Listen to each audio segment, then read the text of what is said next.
किसान भाइयों, बीटी कपास फसल की बात करें तो फसल है इस समय है जो 85 से 90 दिनों की हुई है, 70 से 80 दिनों की भी है।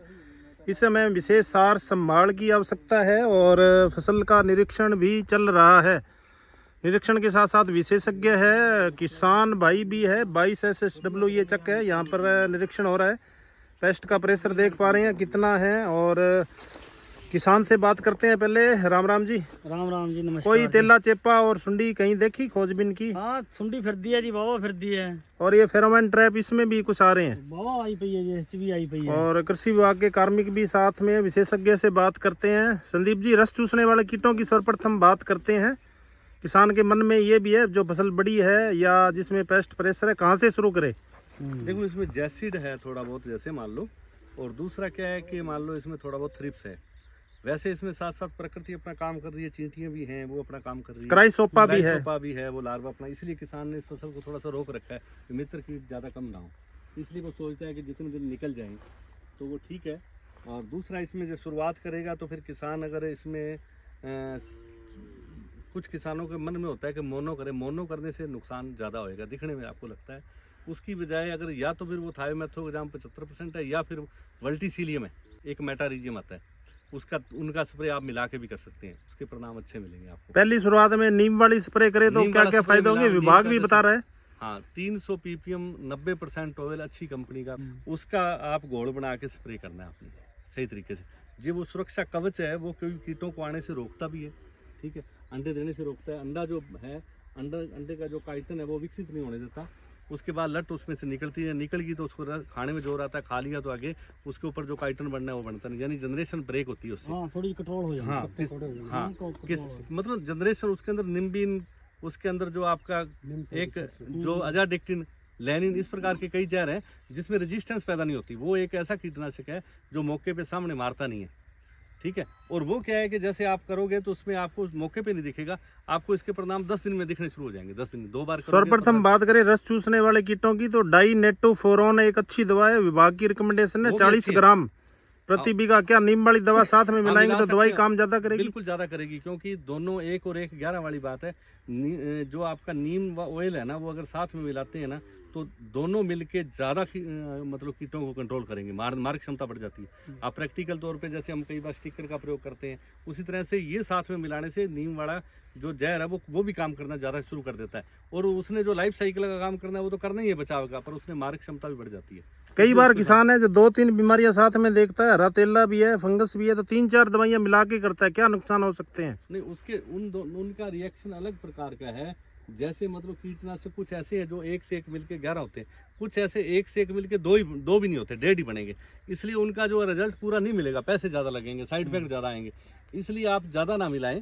आप ये मानो जहर है, मान लीजिए आपने इमामेक्टिन किया, मान लीजिए आपने डाइनोटोफेरॉन किया, ये भी दूसरे कीट पे काम करता है। ये मत सोचो काम नहीं करता, ये तो सिर्फ तेले वाला है। ये भी कुछ सुंडी पे काम करेगा, ऐसा नहीं है नहीं करेगा। हाँ, करेगा बिल्कुल, अपने नीम वाला साथ में लाइन करेगा, समझे ना। ऐसे इमामेक्टिन है, वो सुंडी के लिए नहीं, आपका थ्रिप्स भी कंट्रोल करेगा, तेला भी करेगा, आखिर जहर है, समझे ना। जब आप एक को करोगे तो ज्यादा है और ज़्यादा बढ़िया रिजल्ट आते हैं। किसी भी चीज़ में आप जैसे गिलास के अंदर कोई चीज़ ले लें, उसमें 1 कीटनाशक घोलेंगे, उसको देख के घोल के देखो आप कैसा घुड़ता हो एकदम।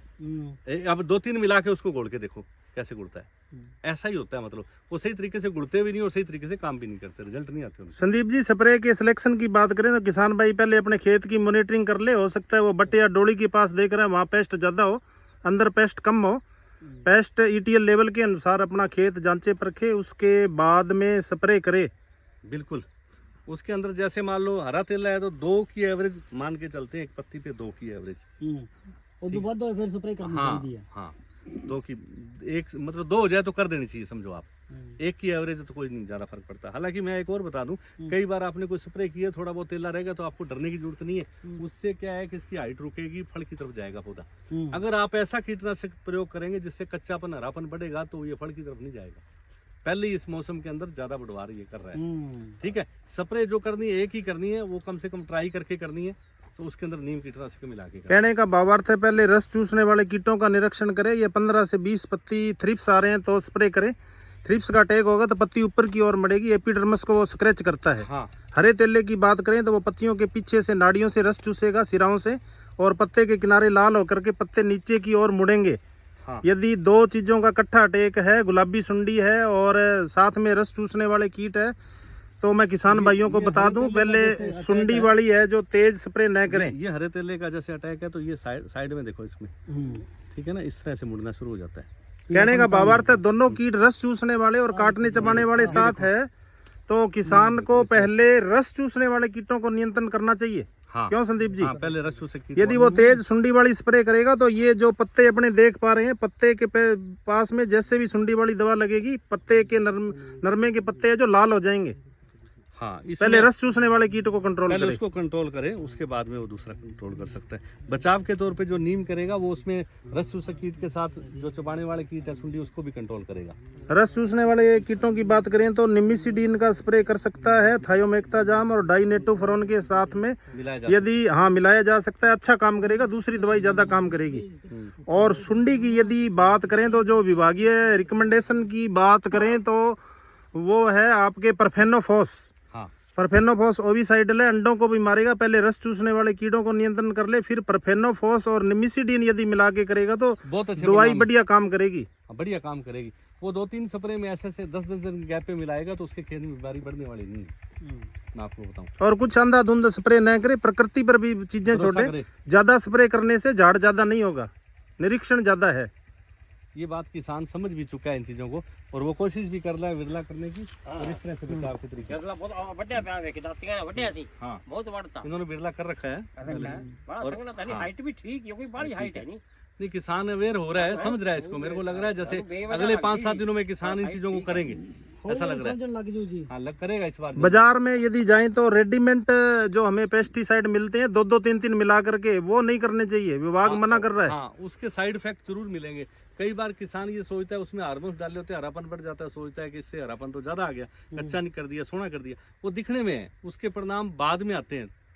नुकसान वाले जो परिणाम है वो बाद में दिखते हैं, तब तक देर हो चुकी है। और कोई भी अदान खरीदते समय किसान भाई पक्का बिल अवश्य लें, बढ़िया कंपनी का मोलिक्यूल बाजार से खरीदें। ये सोलवेंट आधारित जो पेस्टिसाइड कीटनाशक होते हैं, कंपनी का जितना बढ़िया सोलवेंट मिला होगा वो उतना ही बढ़िया काम करेगा। हाँ, अच्छी कंपनी का ले, कोशिश करे अच्छी कंपनी का, जो घुलने में और में अच्छा वो ले, चाहे 10 रुपये महंगा है। दूसरा, किसान फर्टिलाइजर का भी थोड़ा सा ध्यान रखे। अभी जैसे बरसात हुई थी तो एक स्प्रे वो, चाहे वो खुद का, जैसे मान लीजिए अभी DAP और पोटास का, या माइक्रो न्यूट्रिएंट्स जैसे 6 एलिमेंट है, इस तरह का स्प्रे करे किसान, ठीक है ना, उसके परिणाम भी अच्छे हैं। जैसे आपके कहने का भावार्थ है जब बारिश होती है तो माइक्रोन्यूट्रिएंट सारे लीच हो जाते हैं, और पत्तों पर जब वर्षा की बूंदें आके टकराती है तो एनर्जी वेस्ट होती है। एक आदमी 1 घंटे बारिश में नहा के देखे, उसे भूख है वो दुगनी लगती है। भूख बढ़ जाती है, वैसे ही इसकी भूख बढ़ जाती है। मतलब इसने अपने तापमान को बचाने के लिए एनर्जी को वेस्ट किया है, तो हमें जब तक धूप नहीं निकलती तो हमें इसके ऊपर स्प्रे माइक्रो न्यूट्रिएंट्स का, जैसे माइक्रो फूड है, इस तरह का कोई भी स्प्रे आप स्टिकर या गुड़ के पानी के साथ मिला के जरूर करें। बारिश के बाद में जब मौसम थोड़ा साफ हो, साफ उसी समय करो। और जब जमीन बत्तर आती है तो माइक्रोन्यूट्रिएंट वापिस जो है पौधे की जड़ों के पास आना स्टार्ट हो जाते हैं, एक बार लीच डाउन होते हैं। और वो सूरज से भी मिलने स्टार्ट हो जाते हैं बाद में। एक बार प्लांट के अंदर, अभी जिसमें फल नहीं है, जब फल के समय अगर इतनी बरसात हो जाए तो पौधे, आप जो कहोगे, विल्ट आ जाएगा, लटक जाएंगे। आपको तुरंत उसका माइक्रो न्यूट्रिएंट्स का स्प्रे करना है बरसात के जस्ट बाद में। कई किसान तो भागते हैं, सोचते हैं कि अपने को अभी बरसात रुकी, अपने कीटनाशक कर दे। बरसात के बाद में जल्दी ज़्यादा कीट नहीं होते, एकदम एक बार साफ हो जाते हैं, 7 दिन बाद में आते हैं, समझ गए। सबसे ज़्यादा जरूरत होती है माइक्रो न्यूट्रिएंट्स की, माइक्रो फूड है। और दूसरा, संदीप जी, 13-045 है, पोटास का स्प्रे है। संदीप जी मैं बात करना चाहूंगा, जब भी किसान किसी मॉलिक्यूल के रिजल्ट लेना चाहता है तो स्टॉक सॉल्यूशन अच्छा बनाए।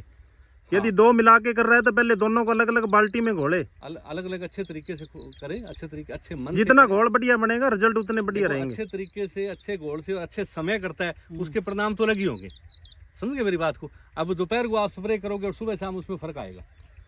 और तरीका भी इसी तरीके से, जो अच्छे तरीके से करता है, उसकी गन है, नोजल है, वो भी है। दूसरा, नंबर वाइज क्रमांक में कौन सी पहले डालनी है, दूसरी, वो भी एक तरीका है ना। जो भी काम करना अच्छे से मन से करोगे, उसके परिणाम अच्छे आएंगे। कीड़े मार दवाई के साथ फर्टिलाइजर न मिलाए, हाँ, उसमें अलग करवा दे, उसका स्प्रे अलग करवा दे। और जिन किसान भाइयों ने 1-2 स्प्रे कर लिए, फसल 90 दिनों की है, तो 13-045 की बात करें, जो हमारा CICR है, सरसा अनुसंधान केंद्र है, चाहे हिसार कृषि विश्वविद्यालय है, 13-045 और मैग्नीशियम की स्प्रे का बोलते हैं। हाँ, वो भी जैसे 13-045 और मैग्नीशियम है ना, जैसे उसमें क्या है कि लाल जैसे दिखना शुरू हो जाता है, उसमें मैग्नीशियम की कमी होने लग जाती है। नीचे चाहे आपने डाल रखा है तो भी हमें ऊपर जरूरत पड़ेगी। 5-6 किलो पाता सी ठीक है। नीचे डालने से कोई वो डाला हुआ ठीक है। वो और चीज पाई स्प्रे में चाहे आपने डाल रखा है, स्प्रे आपने ऊपर से करनी है। 90 दिनों का नरमा हुआ और नीचे 10-10, 15-15, 12-12 टिंडे बने हुए, तो नीचे वाले टिंडे जमीन से खुराक खींचते हैं। ऊपर फोलियर स्प्रे चाहिए ऊपर वाले फूल को। डीएपी कर सकते हैं जी। नहीं नहीं ये करनी है 13045 विभागीय रिकमेंडेशन। ठीक है। या फिर उसके बाद एक माइक्रोफूड की कारण है कि जो पौधा है ना वो मतलब जब टेम्परेचर बढ़ता है तो नीचे से पोषक तत्व ले नहीं पाता। जो उसको पोषक तत्व देने वाले बैक्टीरिया है ना, माइक्रोब्स, वो काम नहीं करते, सुबह शाम काम करते हैं, दोपहर को नहीं मिलता। इसकी रिक्वायरमेंट बड़ी होती है, चाहे बरसात के कारण चाहे फ्लावरिंग स्टेज के कारण। इसलिए हमें स्प्रे की जरूरत पड़ती है। ठंड ज़्यादा हो या गर्मी ज़्यादा हो, 34-35 से ज़्यादा, तो आपको स्प्रे फोलियर फिटिंग करना चाहिए, भले नीचे दिया और चाहे नहीं दिया। ध्यान रखने वाली। 2-3 घंटे स्प्रे नहीं करनी चाहिए है। हाँ दोपहर नहीं करनी। जो हमारे वैज्ञानिक है, कृषि विश्वविद्यालय कृषि अनुसंधान अधिकारी है, चाहे तकनीकी रूप से विशेषज्ञ है, उनके संपर्क में रहे किसान भाई। तो विशेषज्ञ हमारे साथ जुड़े हुए थे। नमस्कार जी, आपका धन्यवाद। तो ये फसल के अनुसार एक वीडियो था किसान भाइयों। फसल की कंडीशन आप देखें, 60 दिनों का नरमा है, 70 से 80 दिनों का है, 90 दिनों का तो फर्टिलाइजर मैनेजमेंट करें। और ये तकनीकी वीडियो था, किसान कहाँ से स्प्रे की शुरुआत करें, और ज़्यादा स्प्रे से ज़्यादा नरमा नहीं होता है, मॉनिटरिंग करके फिर स्प्रे करें। वीडियो आपको कैसा लगा, ज़्यादा से ज़्यादा लाइक करें ताकि एक अच्छी तकनीकी किसान के खेतों तक सीधी पहुँचे और उसका खर्चा कम से कम हो। नमस्कार जी, धन्यवाद।